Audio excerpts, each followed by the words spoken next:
What's good? What's poppin' kwenye mitandao ya kijamii? Hii ni Entertainment Trending. Usisahau hii ni Stain TV. Mimi naitwa Katie, the air personality. Story nyingine kubwa ni kutoka kwa msanii Whozu. Ana ngoma mpya ambayo amemshirikisha Ali Kiba. Whozu amerudi tena na ngoma kali kweli kweli ambayo ameipa jina la Gere akiwa na msanii Ali Kiba. Hii ni project ya 3 kwa mwaka huu baada ya kuwa naye na ile moyo sasa anavuka level nyingine, na hii ni banga mpya kabisa. Wameunganisha nguvu, sasa ni zamu yako kusikiliza. Je, umeshasikiliza ngoma hiyo? Umeionaje? Drop comment yako hapo chini.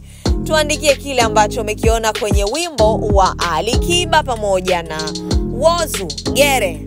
Bonge moja la ngoma, na hata video ni kali kweli kweli kama ambavyo unaona vipande vichache ambavyo tumekuungia hapo. Yes, huu ni muonekano, lakini pia unaweza kwenda kuitazama full, alafu utakuja na majibu hapa. Ni nini ambacho umekipenda, nini ambacho hujapenda pia kwenye ngoma hiyo. Hii ni Stain TV, mimi naitwa Katie, the air personality. Tukutane baadaye kidogo.